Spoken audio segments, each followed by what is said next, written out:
Moi, je trouve juste que le noir est émotif. Dès qu'on touche à la religion, le noir, t'as touché son point faible. Kémy Séba, c'est quelqu'un qui a pris beaucoup de risques pour les noirs. Ou même, il s'est sacrifié. Par exemple, on a fait un débat. Je t'ai dit qu'il avait brûlé son passeport français. Tu m'as dit qu'il a eu un passeport diplomatique nigérien. Je t'ai dit que le passeport ordinaire français vaut plus que les passeports diplomatiques africains. On en a discuté et on a vérifié. On a fait le constat que c'est vrai. Opinion. Le passeport ou non, c'est un leader d'opinion. Et quand on dit leader, il y a forcément la confiance du groupe. Et là, je trouve que quelque part, il a un peu trahi la confiance de ceux qui sont de confession musulmane et qui le suivent. Parce qu'il y a des gens qui peut-être l'ont suivi en se disant « Ah, Kémy Séba, il était musulman. » Et maintenant, aujourd'hui, ces mêmes gens apprennent que « Ah, au final, il a fait ça, c'était pour faire semblant, pour amener les gens dans un autre mouvement. » En sachant que dans certains pays, par exemple au Mali, il y a déjà eu des conflits entre kamites et musulmans. Tu vois, certains s'amusaient à brûler le Coran, etc. Ça avait créé des tensions. Donc, c'est un sujet, quand tu veux l'aborder, il faut savoir l'aborder. Moi, je pense que les Noirs, nous sommes un peu les seules personnes où on met la religion au-dessus de nos pays ou de notre couleur. Après, je suis désolé, hein, c'est mon observation. Ça, c'est une réalité. Ah. Et je pense que c'est un manque d'éducation culturelle, de transmission culturelle. Parce que moi, j'ai croisé des Chinois qui étaient musulmans. Je ne les ai jamais entendu dire que demain, ils feraient passer les intérêts de l'islam avant la Chine. Parce que ce pas des intérêts qui sont contradictoires. Tu peux pratiquer ta religion et être patriote. Moi, je vois certains Arabes dire aux Noirs, vous parlez de l'islam, mais c'est dans notre langue, c'est notre religion. Oui ou non, tu l'as déjà vu. Je vois aussi des Blancs dire aux Noirs que le christianisme, c'est notre religion, c'est dans notre langue. La preuve, ils disent même que la Mecque se trouve en Arabie Saoudite et la terre promise, c'est à Jérusalem. Ou encore le Vatican, c'est en Europe.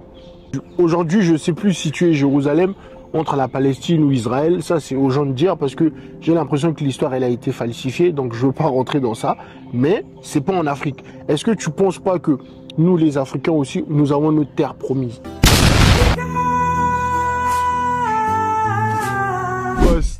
Comment ça va? Ça va ou quoi? Ça va toujours. Si tu vas bien, je vais aussi bien. Tant mieux. Alors, quoi de neuf? J'aimerais qu'on discute sur un sujet particulier à propos de la prise de parole de Kémy Séba à propos de la religion. Parce qu'il a dit qu'il a espionné au Sénégal et que dès qu'il avait vu que dès qu'il a commencé à parler de nos ancêtres, tout le monde commençait aussi à parler de nos ancêtres. Je ne vais pas vraiment répéter ce qu'il a dit, mais je vais mettre la vidéo pour ne pas faire d'amalgame. Est-ce que vous comprenez ce que je suis en train de dire? J'ai vécu pendant 7 ans au Sénégal. 6 ans. J'ai gravi tous les échelons médiatiques de cette capitale d'Afrique francophone en ce qui concerne les médias, qui m'a permis de toucher la masse africaine à la télévision. J'ai parlé leur langage pendant un temps. Et au bout d'un temps, lorsque j'ai été capable d'atteindre stratégiquement la masse critique, j'ai commencé à dire systématiquement dans mes allocutions que les ancêtres nous préservent. Et bon nombre de frères et de sœurs qui sont des musulmans fondamentaux au Sénégal, pays majoritairement musulman, bon nombre de jeunes frères et sœurs ont commencé à dire, même si c'était des musulmans qui allaient à la mosquée et autres, ont commencé à dire que les ancêtres nous préservent. Et aujourd'hui, bon nombre de gens commencent à s'intéresser, non pas au Otep pour Otep, mais à la tradition originelle, au culte Yoruba, au vaudou en tant que tel. Nous avons fait preuve de multiples stratégies. Nous avons compris que notre peuple, dans les banlieues en Occident, bien souvent certains étaient dans une démarche religieuse, musulmane, d'autres étaient des évangélistes, etc. Et nous avons décidé de parler un temps leur langage. Parce qu'on dit que si vous voulez convaincre quelqu'un, il faut être capable de parler son langage pour le toucher. Si vous le stigmatisez en le traitant d'aliéné, il ne vous écoutera jamais. C'est ce qu'on appelle l'intelligence. Et lorsqu'on a été capable de devenir suffisamment audible auprès du peuple et de la rue, nous avons fait ce que nous avions depuis le départ prévu, c'est-à-dire que nous avons décidé de revenir à la source originelle de nous-mêmes, qui est le vaudou. en tant que telle. La cosmogonie africaine. Et nous avons décidé de faire le pèlerinage à Ouida et de rentrer dans ce processus initiatique dont mes parents sont originaires, en tout cas une partie de ma famille est originaire, ce qui m'a permis de faciliter cette démarche-là, de telle sorte qu'aujourd'hui je suis proche du roi du vaudou aujourd'hui, Dagbo Una Unan II, d'accord, le fils de son prédécesseur, qui est l'autorité suprême du vaudou. Mais pourquoi je vous parle de tout ce chemin? Je vous parle de tout ce chemin pour vous rappeler une chose. Oui, le retour à soi est vital. Mais toi, qu'est-ce que tu en penses? J'aimerais bien qu'on ait une discussion par rapport à ça. Déjà, pour commencer, en Afrique, la religion, c'est un sujet sensible. Ok. Il prend ça beaucoup à cœur. Ça rythme notre vie. Donc, c'est le genre de sujet qu'il ne faut pas aborder avec une certaine forme de légèreté. Et je trouve que dans son discours, il y avait une certaine forme de légèreté. En fait, il a parlé de la religion comme si la religion, c'était une simple idéologie. Et quelque part, il a retiré le côté sacré que les gens peuvent avoir vis-à-vis de la religion. Moi, c'est ça qui m'a dérangé. Sinon, on ne peut pas forcer un individu à croire en quelque chose ou à ne pas croire en quelque chose. On ne peut pas même forcer un individu à faire quelque chose ou pas. Tu vois, sa démarche de oui, j'ai espionné, ça c'est lui et lui-même. Dieu sera son juge. Moi, je ne suis pas là pour juger est-ce que c'est bien, est-ce que c'est pas bien. Moi, je dis juste que dans la communication, je pense qu'il devait communiquer autrement. Déjà, je pense qu'il aurait dû avoir une communication beaucoup plus claire parce que c'est quand même un leader d'opinion. Qu'on le veuille ou non, c'est un leader d'opinion. Et quand on dit leader, il y a forcément la confiance du groupe. Et là, je trouve que quelque part, il a un peu trahi la confiance de ceux qui sont de confession musulmane et qui le suivent. Parce qu'il y a des gens qui peut-être l'ont suivi en se disant « Ah, Kémy Séba, il était musulman ». Et maintenant, aujourd'hui, ces mêmes gens apprennent que « Ah, au final, il a fait ça, c'était pour faire semblant, pour amener les gens dans un autre mouvement ». En sachant que dans certains pays, par exemple au Mali, il y a déjà eu des conflits entre kamites et musulmans. Tu vois, certains s'amusaient à brûler le Coran, etc. Ça avait créé des tensions. Donc, c'est un sujet, quand tu veux l'aborder, il faut savoir l'aborder. Moi, c'est plus la forme plutôt que le fond. Le fond, en vrai, moi, je m'en fiche, hein, je fais ce qu'il veut. Moi, j'ai vu le pressing sur lui sur Internet, sur Twitter ou autre. Moi, je trouve juste que le noir est émotif. Dès qu'on touche à la religion, le noir, t'as touché son point faible. Et le pire, c'est que moi, je t'ai toujours dit, c'est discutable par rapport à la religion. Je dis pas qu'il a raison ou tort, mais c'est son opinion. Il a le droit, on a le droit de discuter. C'est la diplomatie. Maintenant, chacun doit ramener ses arguments pour pouvoir convaincre. Tu vois? Moi, je suis d'accord avec ce qu'il a pu dire. Pourquoi? Parce que moi, je sais qu'on croit aussi à nos croyances ancestrales et que je ne suis pas un adepte à la religion qu'on nous a ramenée parce qu'aucun noir est né musulman ou chrétien. Je le dis toujours. Nous avons nos croyances. Tout ça, c'est arrivé avec la colonisation. T'en as encore qui n'arrivent pas à accepter, mais il faut aller dans l'île des esclaves à Zanzibar, vous allez comprendre l'histoire, vous allez mieux apprendre l'histoire. Moi, je pense que nous avons nos croyances. Après, moi, je ne dis pas Kamit ou autre, mais les Noirs, nous devons apprendre notre histoire. Et je pense que Kémy Séba, peut-être qu'il a essayé de le faire, mais il ne l'a pas bien fait. Peut-être qu'il n'a pas formulé les bonnes phrases quand il a parlé, par exemple, d'infiltration au Sénégal. Mais moi, je trouve que, comme je t'ai toujours dit, les Noirs, on est divisés. Quand on est au pays,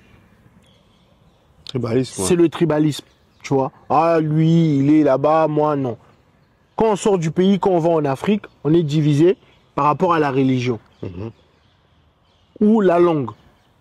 Même ici en France, on est divisé par rapport à la religion. Ouais, donc ça veut dire que toi, tu es musulman, tu te sens plus proche d'un arabe et moi, je me sens plus proche d'un blanc parce que je suis chrétien. Moi, je suis pas d'accord. Hein.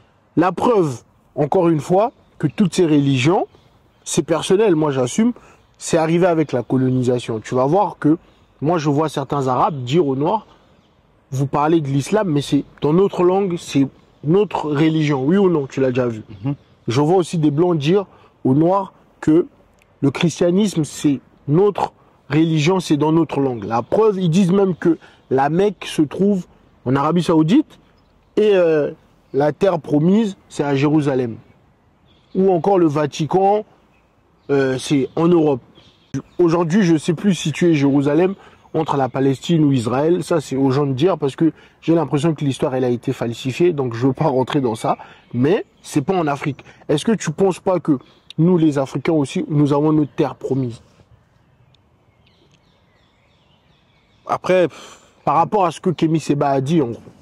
moi, j'ai envie de dire, sur le sujet de la religion, hein, si tu es musulman, je ne veux pas rentrer sur le terrain religieux. D'accord. Pour toi, c'est sacré. Voilà. La religion, c'est quelque chose de sacré, pardon. Les croyances, c'est quelque chose de sacré. Si les gens veulent croire en quelque chose, qu'ils y croient. Moi, je suis pas là pour dire ce que tu crois, c'est bon, ce que tu crois, c'est pas bon. Mais par contre, il y a quelque chose qui est fondamental, et ça, c'est propre à n'importe quel être humain. La terre où tes parents sont nés, la terre dont tu es issu, est sacrée.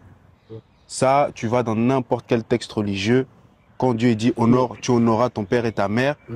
C'est pas juste en disant oui, papa, je vais te respecter ou quoi. Mais, Ça va plus loin que ça. mais par rapport à ce que tu dis, moi, je pense que les Noirs, nous sommes un peu les seules personnes où on met la religion au-dessus de nos pays ou de notre couleur. Après, Je suis désolé, hein, c'est mon non. observation. Ça, c'est une réalité. Ah. Et je pense que c'est un manque d'éducation culturelle, de transmission culturelle. Parce que moi, j'ai croisé des Chinois qui étaient musulmans. Je ne les ai jamais entendu dire que demain, ils feraient passer les intérêts de l'islam avant la Chine. Parce que c'est pas des intérêts qui sont contradictoires. Oui, Tu peux c'est clair. pratiquer ta religion et être patriote. Il n'y a aucun mal là-dedans. Maintenant, quand on en vient à négliger ses propres intérêts patriotiques au profit de la religion, là, il faut se poser la question de est-ce que j'ai compris ce que c'était la religion? C'est vrai. Je pense que c'est un manque d'éducation religieuse ou culturelle plutôt que vraiment des gens... Parce que si tu regardes la plupart des profils, c'est pas des gens qui savent ce que c'est la religion, c'est pas des gens qui savent ce que c'est la culture. Par contre, quand tu croises des gens qui connaissent la religion, qui connaissent la culture, le discours, il n'est pas le même. Mais par exemple, en disant ça, les Saoudiens, je pense qu'ils ont essayé de proposer à le brave Ibrahim Traoré de construire des mosquées au Burkina, Ouais. à Ouagadougou, précisément, mais il a refusé.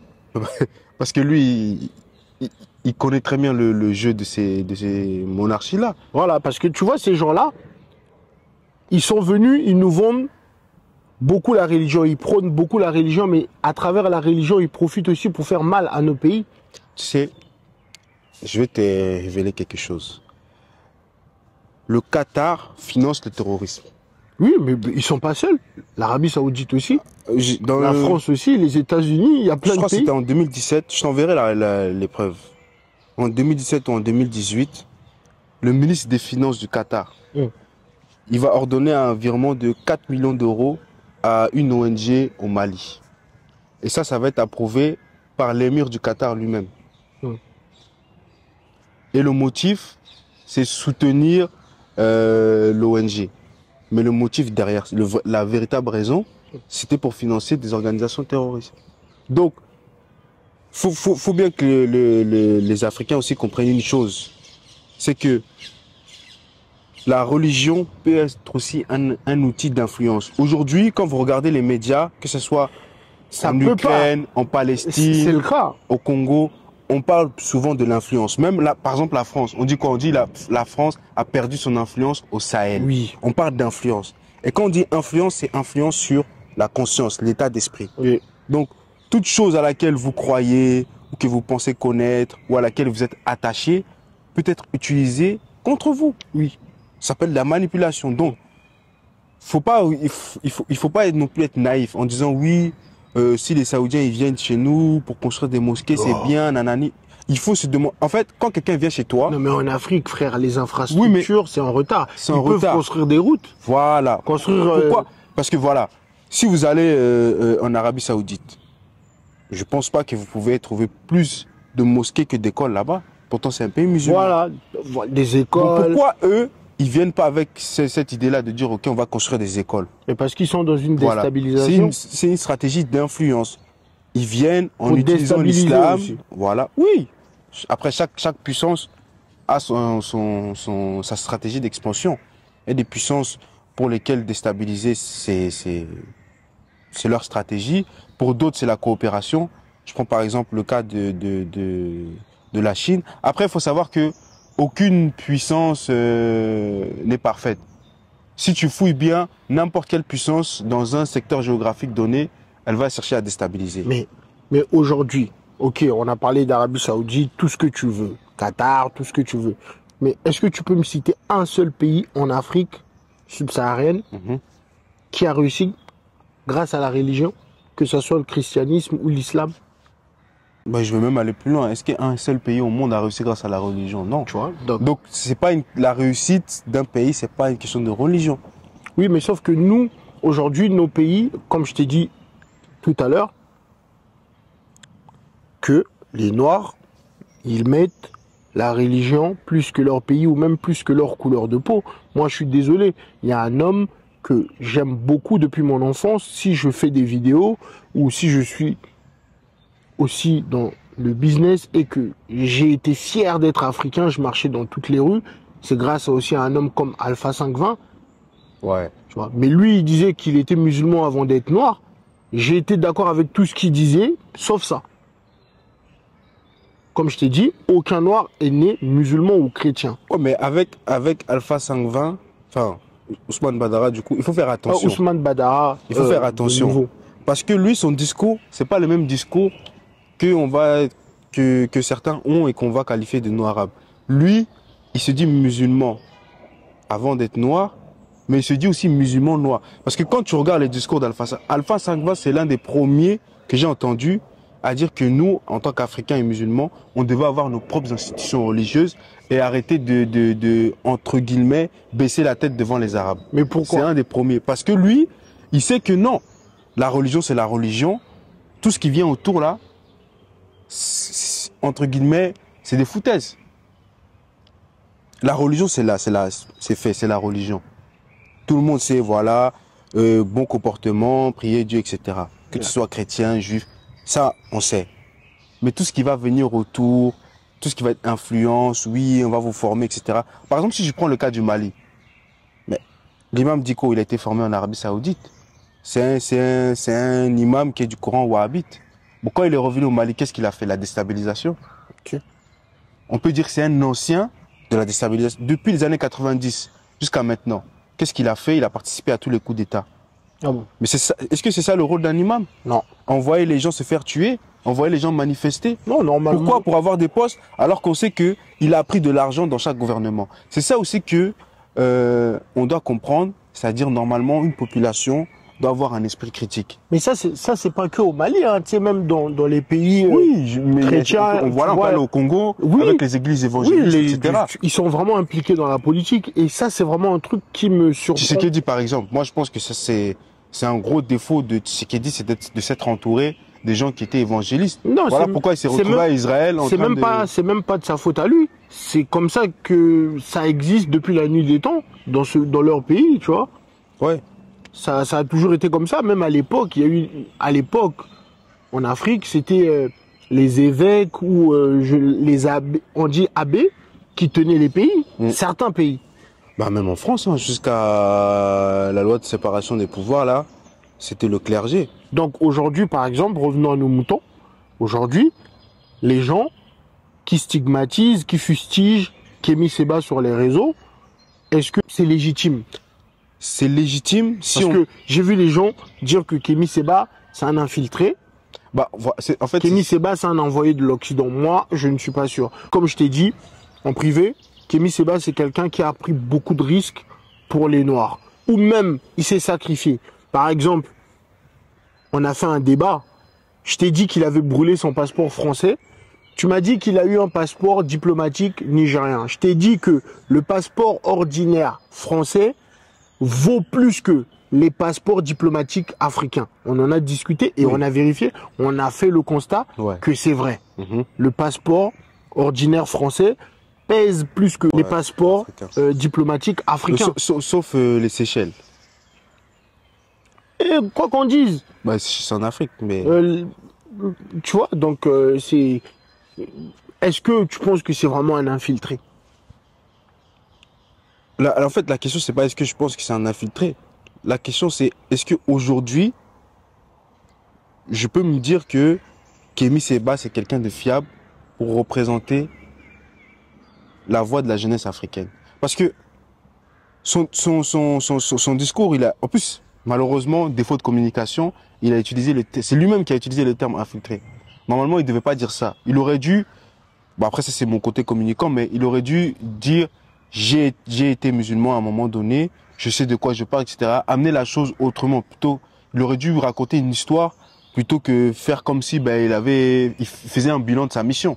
Tu vois, ça c'est un défaut de communication, mais pour en revenir au sujet principal, il y a une perte de confiance.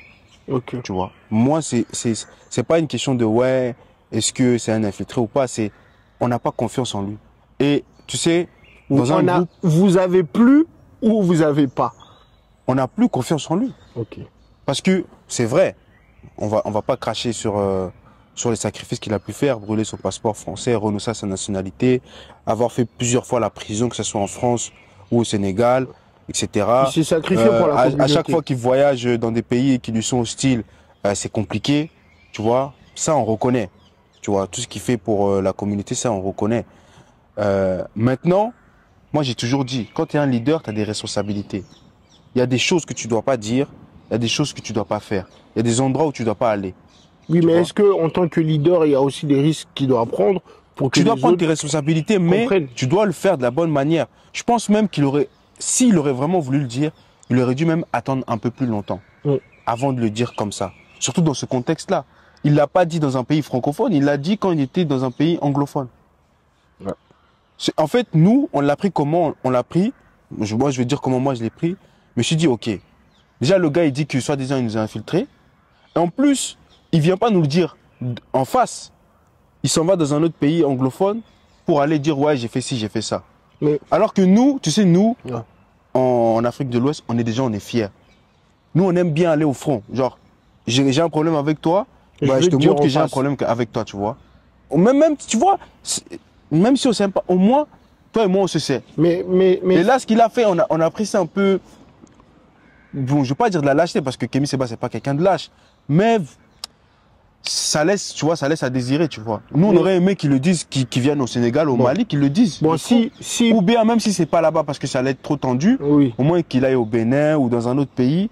Au moins, on sait, voilà, tu es en Afrique de l'Ouest, tu parles aux musulmans qui sont ouest-africains, là, on t'écoute, on se regarde. Mais s'il se ravise et qu'il revient... En fait, quoi qu'il fasse, il a déjà perdu une partie de son auditorat. Quoi qu'il fasse. Donc, qu'est-ce qu'on doit faire? Est-ce que les gens doivent écouter Kémy Séba ou est-ce que les gens ils doivent le contredire? Les gens, ils font ce qu'ils veulent. Moi, pour conclure, je dirais que dorénavant, tous les leaders d'opinion, quand vous voulez tenir certains discours qui vont toucher des sujets sensibles comme la religion, sachez communiquer. Par exemple, je suis pas toujours d'accord avec notre maman Nathalie Yam. Mais moi, je suis obligé de reconnaître qu'elle a une communication, c'est une des meilleures. Non, elle est forte. Mais déjà que c'est une communicante de base, oui. Mais elle est très forte. C'est son métier. Tu vois, elle est très forte. En fait, j'ai jamais vu Nathalie Yam faire des excès ou venir attiser des tensions sur des sujets sensibles. Tu vois, il y a des sujets qu'elle aborde pas, il y a d'autres qu'elle aborde d'une certaine manière. Voilà, ça passe, c'est lisse, et puis le message passe. Tu vois, parfois, tu n'as pas besoin de faire d'aller en force. Donc, je pense que faudrait travailler la communication. Pour tous les leaders d'opinion, même les leaders africains, travaillez votre communication parce qu'aujourd'hui, on est dans un monde où on peut faire un coup d'État juste avec une information. C'est vrai. Donc, voilà, travailler la communication, essayer d'éviter ou d'aborder certains sujets sensibles avec, on va dire, des us et coutumes. Voilà, c'est ça qui est important. Donc, dites-nous dans les commentaires, qu'est-ce que vous pensez de cette conversation entre frères? C'est comme ça que les noces doivent faire. On s'assoit, on discute. Tu vois, chacun donne son opinion, la diplomatie. Donc, merci beaucoup et à la prochaine.